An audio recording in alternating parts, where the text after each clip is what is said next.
Assalamualaikum warahmatullahi wabarakatuh. Waalaikumsalam warahmatullahi wabarakatuh. Hadirin sekalian, kali ini saya bersama seorang tokoh, Abang Da Kaharudin Umar, Ya. putra Taliwang asli yang meraih prestasi di bidang politik. Semasa muda beliau bergabung ke salah satu partai sejak masa Orde Baru, Bang ya. Iya. Dan sekarang kemudian partai yang beliau pegang ternyata menjadi partai yang meraih banyak keberhasilan dalam beberapa kali kontestasi pemilu. Perjalanan itulah yang kemudian menginspirasi kami untuk ingin mengikuti jejak perjuangan beliau ini sampai pada puncak karirnya. Sekarang ini beliau adalah Ketua DPRD Kabupaten Sumbawa Barat yang ketiga, Bang ya? Yang keempat ya? Yang periode keempat. Prestasi puncak yang luar biasa yang insya Allah ini akan menjadi inspirasi bagi generasi muda Sumbawa Barat ke depan, bahwasanya meraih posisi karir politik yang cemerlang seperti ini tentu ada histori, ada perjalanan, ada perjuangan, ada kesan bahkan.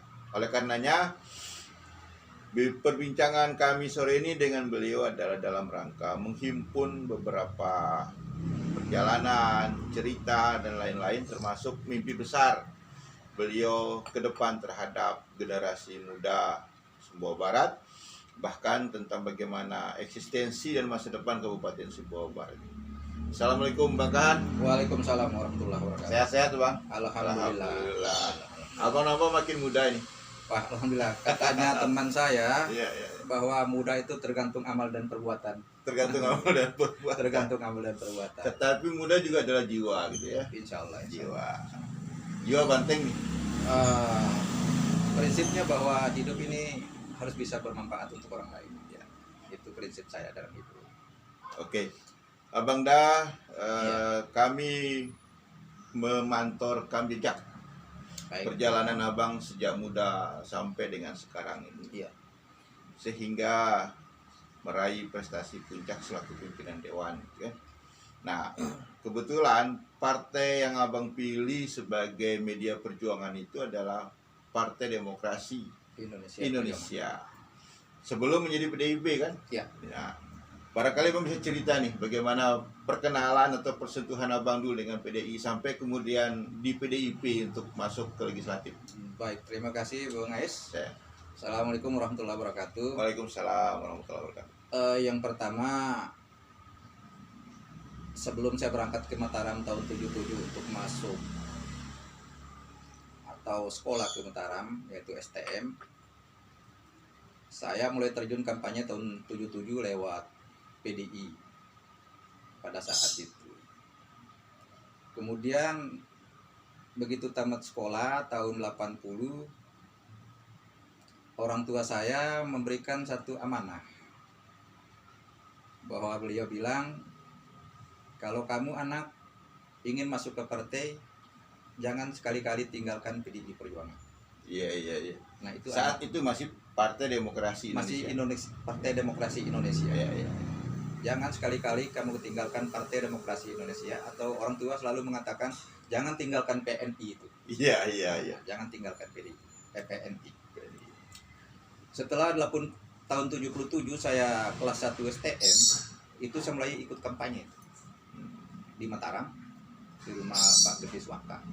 Iya. Kemudian untuk di Kecamatan Taliwang, saya mulai menjadi dulunya bukan jurukam, tetapi orang yang ditugaskan untuk calling pada saat tahun 82 akan kampanye PDI Perjuangan. Di situ saya baru muncul dan naik di panggung. Iya. Nah, sebagai MC, kemudian sebagai pemandu acara gitu ya. Bukan. Orang yang calling satu Kecamatan Taliwang bahwa akan ada kampanye. Kemudian saya dipercayakan oleh partai untuk menjadi MC. Saat itu yang datang ke Taliwang yaitu John Pakandalangi sebagai ketua, sebagai jurukam pusat. Jurukam pusat ya. Jurukam pusat. Kemudian setelah 82 kembali kampanye 87. Nah, kebetulan saya ini kan sebagai tenaga honor di PU, namanya Orde Baru. Iya. Bahwa setiap masa kampanye saya dipanggil ke Sumbawa oleh dinas PU. Iya. Oleh dinas PU bahwa saya tidak boleh untuk terjun ke dunia politik. Karena saat itu Orde Baru Baru lagi yang berkuasa gitu. Dan abang PDI saat itu ya? Beda ya, beda. Saat itu saya PDI. Tetapi orang tua bilang lebih bagus kamu mundur jadi tenaga honor atau bekerja di pemerintah daripada kamu tinggalkan ideologi. Itulah jiwa ya. Itulah jiwa. Jiwa PDI. Nah, itulah jiwa yang diberikan semangat oleh orang tua saya. Iya. Nah, sehingga saya tetap bertahan. Nah, bahkan saya membuat satu pernyataan misalnya di dinas PU itu, kalau saya diberhentikan untuk tidak keluar atau tidak bisa melihat orang kampanye, saya lebih baik mundur. Mundur dari pekerjaan dari ya. Pekerjaan. Luar biasa ini. Nah, tapi alhamdulillah karena saya tahun 87, kemudian 92 ya. Kemudian ke 97. Nah, 97 ini karena masa peristiwa kuda tuli itu. Nah, kuda tuli itu, tetapi saya tetap berpegang kepada ketua umum yang sah. Betul. Yaitu Ibu Megawati Soekarno Putri. Nah, walaupun kita tidak diikutkan serta di dalam kontestan pemilu tahun 97. Betul. Sehingga kita diinstruksikan untuk yang lebih dikenal itu ya dengan nama Mega Bintang. Mega Bintang. Nah, 97. Saya ingat peristiwa itu Bang ya. Mega Luar biasa itu terjadi perebutan kekuasaan sampai sekretariat di Mataram, Betul, jangankan di Penogoro ya, di Mataram pun hancur. Nah, sehingga Pak Ketua kami yang saat ini benar-benar orang yang berada di depan dan tidak pernah meninggalkan PDI Perjuangan bersama Ibu Mega itu.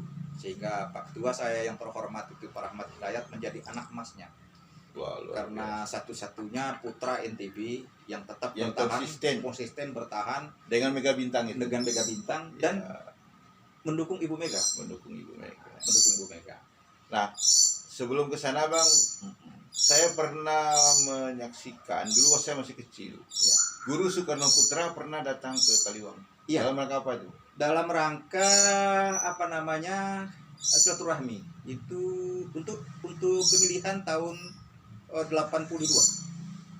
Sebelum Mega Bintang. Sebelum Mega Bintang gitu ya. Sebelum Mega Bintang. Mega Bintang itu 97. Iya. Nah, Mega Bintang 97 Soekarno Putri kita kita terima dan bertemu di gedung bioskop Taliwang dulu Jaya Catur. Nah, saya lihat itu Taliwang merah.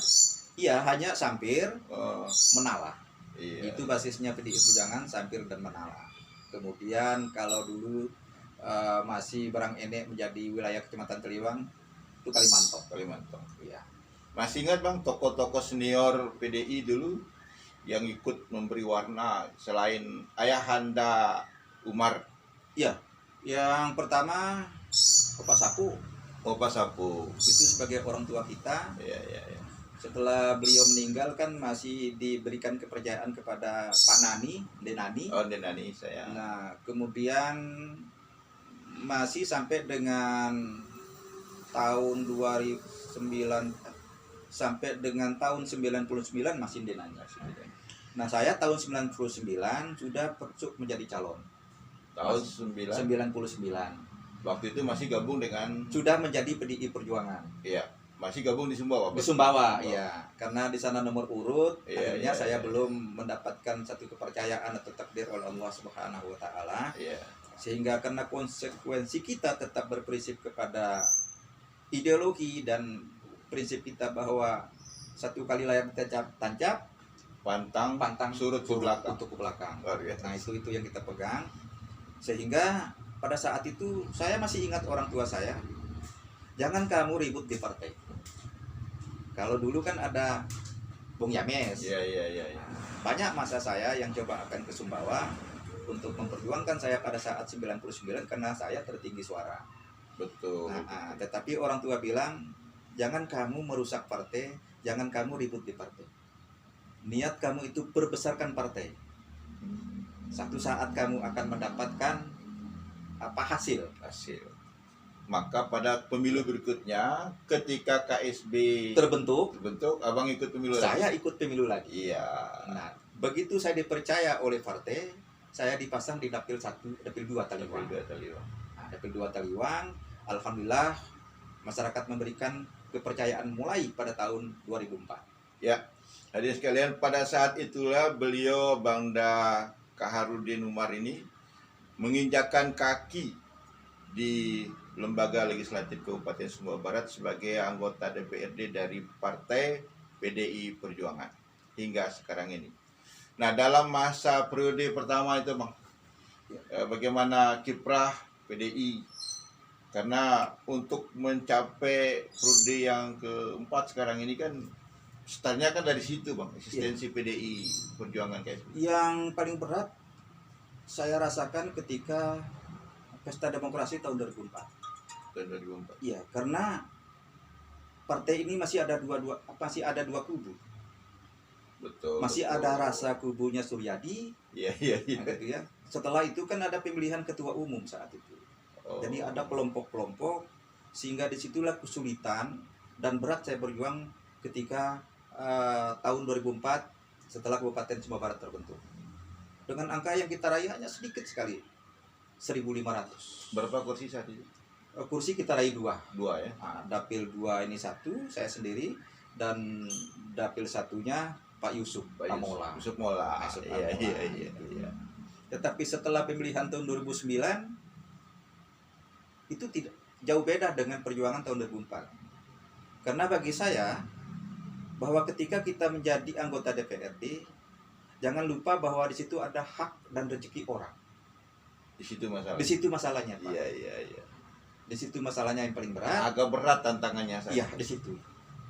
Ketika 2004. Tapi setelah kita terpilih di 2004, maka saya tidak pernah akan meninggalkan masyarakat, yaitu konstituen yang telah memberikan hak suara kepada PDI Perjuangan. Itu yang mesti digarisbawahi. Ya, dan kami juga merekam banyak pernyataan dari konstituen PDI Perjuangan saat itu bahwa perhatian Pak Kahar kepada kami sebagai anggota simpatisan itu luar biasa katanya kan. Iya.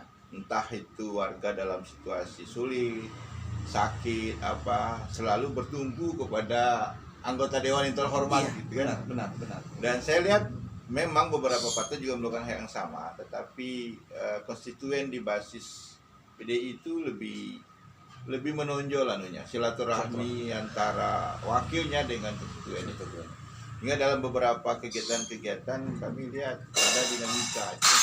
Maka muncullah pernyataan-pernyataan itu bahwa perhatian Pak Kahar kepada konstituennya cukup luar biasa.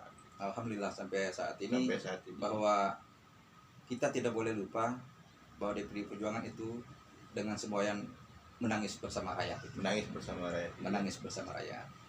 Terus terkait dengan itu, Bang, dulu kan ada istilahnya itu dan aspirasi gitu. Bagaimana cara Abang mengelola itu sehingga sampai amanat ini ke konstituen Abang? Yang pertama, kita mesti saling menghargai, saya bersama tim. Tanpa itu kita tidak bisa, Pak. Misalnya kita mengambil satu contoh, di Penala umpama atau di Sampir,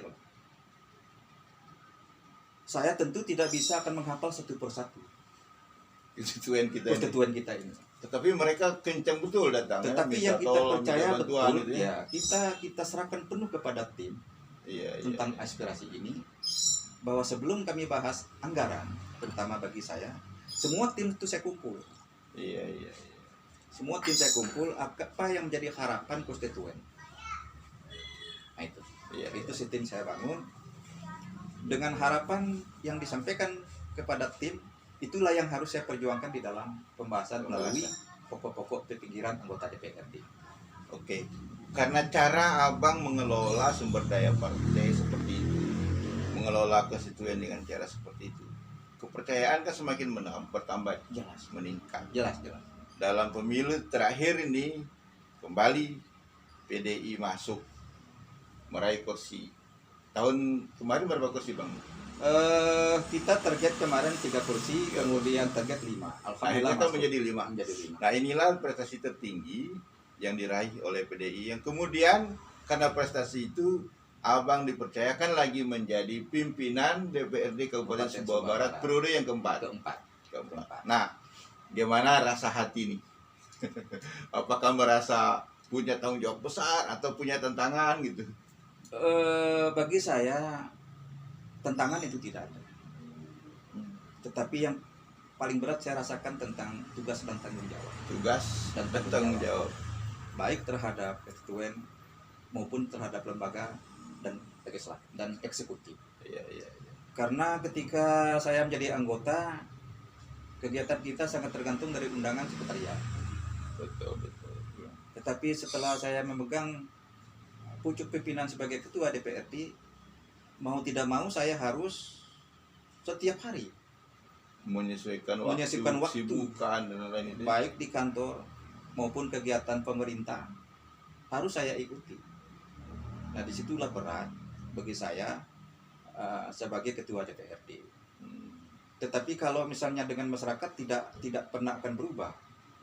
Apakah ketika saya menjadi anggota atau ketika saya diberikan kepercayaan menjadi ketua DPRD, saya pikir sama. Tidak akan perhatian, komitmen tetap ya. Tetap tidak akan berubah. Tapi satu hal yang kita rasakan gitu, bahwa tanggung jawab Abang makin besar. Iya. Karena ekspektasi publik kepada pemerintah Sumbawa Barat dalam upaya membangun daerah, menciptakan perubahan, menyelesaikan persoalan pengangguran dan lain-lain itu cukup tinggi harapan. Benar. Nah, bagaimana selama ini sebagai pimpinan DPR, pasti aspirasi ini masuk. Bagaimana cara Bang Da mensikapi harapan publik ini? Karena PDI ini identik dengan partai wong cilik yang di dalamnya juga ikut memperjuangkan masalah penyelesaian persoalan pengangguran, ketenagakerjaan, gerakan sosial dan lain-lain. Gimana? Iya. Yang pertama kan kita melihat dari satu kebijakan eksekutif terhadap tenaga kerja. Iya. Yang kedua, tentunya saya sebagai pimpinan dewan ini selalu akan berdiskusi dengan komisi-komisi terkait apa yang akan menjadi harapan ketika dalam sistem pembahasan anggaran, bahwa anggaran ini menurut kami harus perlu kepada masyarakat, Perlu rakyat. Ya. Harus pro rakyat. Nah, oleh karenanya banyak hal yang kami diskusikan dengan eksekutif, dalam hal ini Pak Bupati, Wakil Bupati, tentang harapan-harapan itu tadi. Nah, yang sampai saat ini tentu masalah tenaga kerja sulit sekali kami ambil satu keputusan, karena yang melakukan eksekusi, yang melakukan kedekatan terhadap suatu perusahaan, kami juga bukan tidak terlibat, tetapi kami memperjuangkan juga apa yang menjadi harapan-harapan daripada masyarakat atau pemuda yang ada di Kabupaten Sumbawa Barat. Mudah-mudahan nanti setelah kita sahkan, insya Allah mulai hari Senin, terhadap kawasan industri Perda atau apa? Perda sesuai dengan keputusan Presiden bahwa salah satu kabupaten yang masuk kawasan industri adalah Kabupaten Sumbawa Barat. Kemudian kita setujui daerahnya adalah di Kecamatan Malu. Nah, dengan adanya kawasan industri ini, Pemda bersama eksekutif melakukan komunikasi yang sangat intens terhadap pembangunan smelter yang saat ini sudah dilakukan landscaping, yaitu pembersihan lahan. Nah, mudah-mudahan dengan adanya pembangunan smelter yang akan dibangun oleh AMT ini, mungkin di situ akan dibutuhkan terjawab persoalan ketenagakerjaan itu kurang lebih 1.200 orang. Nah, itu yang menurut penjelasan dari pihak perusahaan, bukan dari Dinas Tenaga Kerja yang coba kerjasama dipanggil untuk rapat dengan pendapat dengan Komisi 1. Ya, mudah-mudahan ini harapan kita semua untuk bisa terrealisasi dengan baik lah, supaya terjawab apa yang menjadi harapan publik, sekaligus juga ini juga menjadi agenda perjuangan PDI kan dalam rangka membela wong cilik itu. Nah, sekarang ini Abang, kita kan baru istilahnya ya keluar sedikit lah dari suasana pandemi COVID-19, hingga nyaris aktivitas kemasyarakatan, ekonomi relatif lumpuh, termasuk masalah pendidikan, gitu ya. Apa yang dirasakan ini oleh legislatif, oleh wakil rakyat terhadap kondisi seperti ini? Untuk kemudian apa yang mesti kita lakukan, Bang? Karena apakah kita harus menerima situasi seperti ini, atau ada upaya lain yang supaya kita bangkit lah dari situasi? Iya, yang pertama bahwa apa yang menjadi keputusan pusat, alhamdulillah bahwa Bupati bersama Forum Komunikasi Berita Daerah bukan membantah, bukan membantah terhadap satu keputusan, tetapi Pak Bupati mengambil satu kebijakan. Kita berikan contoh umpama tentang salat di masjid, kemudian Idul Fitri di masjid atau di lapangan.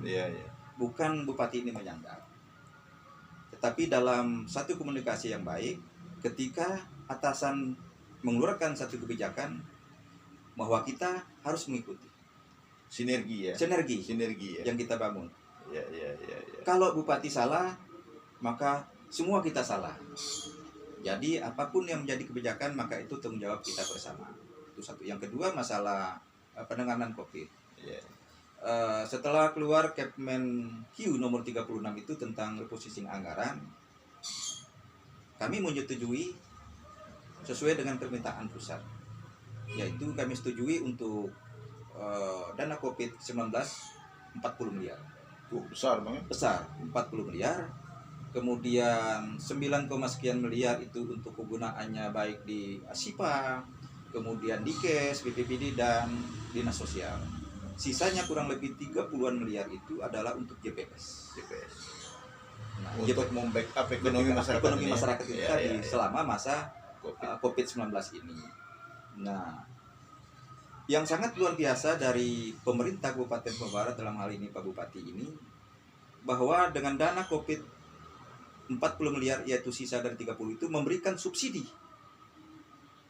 kepada JPS baik JPS Gemilang maupun PKH, BPNT, itu disubsidi oleh daerah. Disubsidi oleh PBD ya? Disubsidi oleh PBD. Jadi supporting dari APBN, APBD provinsi, yang kurang disupport lagi oleh APBD Kabupaten dengan niat dan tujuan bahwa supaya ada rasa kesamaan, pemerataan karena ada di desa 600. Betul. Nah, sementara NTB Gemilang 235 sampai 250, maka disubsidi oleh APBD ini 350. Yang menjadi lebih banyak ya. Menjadi 600. Jadi tidak ada lagi masyarakat yang bertanya kenapa saya 250, kenapa saya 100. Nah, ini yang disubsidi. Hanya rata dapat sama 600. Luar biasa ya. Luar biasa. Dan itu sinergi yang menarik ini ya, antara eksekutif dengan legislatif. Luar biasa. Itu. Oke Bang, belakangan ini kami melihat secara nyata maupun di media sosial,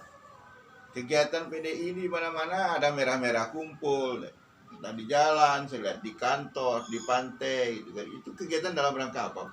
Ya, yang pertama kami dalam rangka memberikan bantuan kepada masyarakat dalam musim pandemi COVID-19 ini. Partai kami sudah berbuat, alhamdulillah.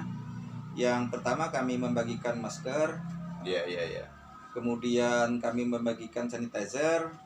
Kemudian kami membagikan tempat cuci tangan. Nah, itu yang kami lakukan. Sembako juga ya? Kepada pengurus partai, kepada sayap partai, gitu ya. Nah, di dalam rangka membantu ekonomi, apa yang disebut dengan pemerintah saat ini jaring pengaman sosial. Nah, setelah itu masuk di dalam bulan Juni, yaitu bulan Bung Karno. Berarti ini momennya nih. Iya. Bulan Bung Karno. Kenapa diberi istilah itu, Bang? Bulan Bung Karno. Bulan Bung Karno ini karena ideologi di perjuangan adalah Pancasila 1 Juni. Nasionalisme. Pancasila 1 Juni sebagai wawasan pemikiran dari Bung Karno yang 1 Juni. Walaupun dalam sistem sampai dengan jadinya Pancasila sudah banyak dari kelompok PPKI, kemudian masih ada ya kelompok-kelompok sebelum dipinalkan. Sehingga kalau dulu dari Bung Karno, kalau memang ini tidak disetujui, maka ada Trisila gitu. Trisila. Rapat kembali, kalau memang Trisila tidak disetujui, ada Ekasila. Ya. Akhirnya ada kompromi yang sangat berasa di panitia 9 kalau tidak salah ya. Sehingga akhirnya bernama Pancasila. Dan sampai sekarang ini ideologi negara adalah Pancasila. Nah, dan PDI adalah kekuatan yang terdepan. Kekuatan terdepan untuk mempertahankan Pancasila yang sekarang. Iya, yang Pancasila yang sekarang. Iya. Nah, kemudian karena Bung Karno itu lahir bulan Juni 1 Juni gitu ya. Sehingga sekaligus diperingati sebagai hari kelahiran Bung Karno, bulan meninggalnya Bung Karno. 6 Juni ya. 6 Juni kalau tidak salah. 6 Juni ya. kelahiran Bung Karno. Di bulan Juni, kemudian wafatnya juga kalau tidak salah 21 Juni. Iya. Sehingga kami dari PDI Perjuangan, ideologi kami adalah 1 Juni, Pancasila 1 Juni. Sehingga begitu masuk bulan Juni, secara momentum Juni ini ya, secara keputusan bahwa Juni ini adalah bulan Karno. Di situ ada 3 peristiwa ya. Iya. Kelahiran Pancasila, kelahiran Bung Karno, dan wafatnya Bung Karno. Sehingga PDI Perjuangan menetapkan bulan Bung Karno dilaksanakan pada bulan Juni. Dan ini saya lihat masif, Bang. Iya. Tidak hanya di Sumbawa Barat, di beberapa daerah lain juga dilaksanakan. Tapi di KSP lebih menonjol dia gitu. Iya. Lebih banyak variasi-variasi kegiatannya. Iya. Apakah mungkin jangan-jangan karena ketua DPR-nya dari PDI gitu, atau bagaimana? Atau mungkin karena ada semangat teman-teman PDI yang sekarang ini makin menggelora? Iya. Jadi setiap bulan Juni, yaitu bulan Bung Karno, di seluruh Indonesia dilakukan kegiatan, baik seminar, kemudian gotong royong, lomba-lomba.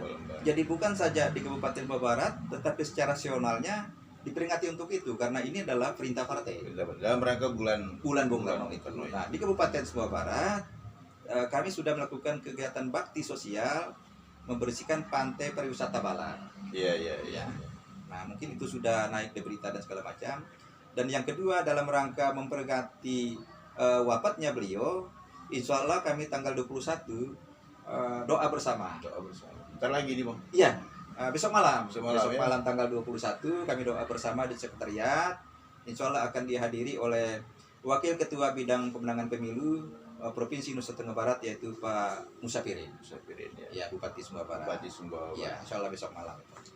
Oke, atas perjalanan Abang sebagai tokoh muda saat itu yang konsisten dengan PDI, lalu kemudian bergabung ke dalam Mega Bintang bersama Ibu Mega di Partai Perjuangan, ikut pemilu beberapa kali, lalu meraih sukses menjadi anggota DPR, dan sekarang menjadi pimpinan DPR. Ternyata ini menginspirasi generasi muda lainnya.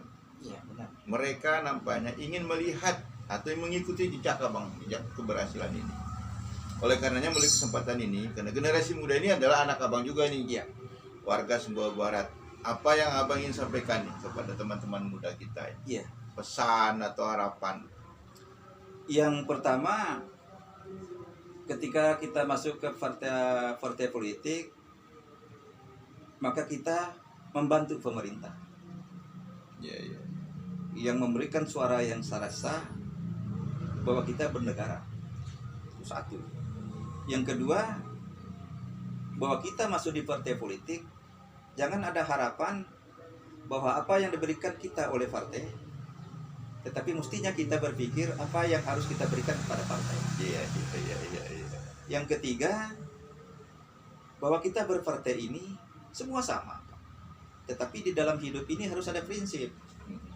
Harus ada prinsip. Rasulullah mengatakan bahwa kalau melakukan sesuatu pekerjaan, cintailah pekerjaan itu.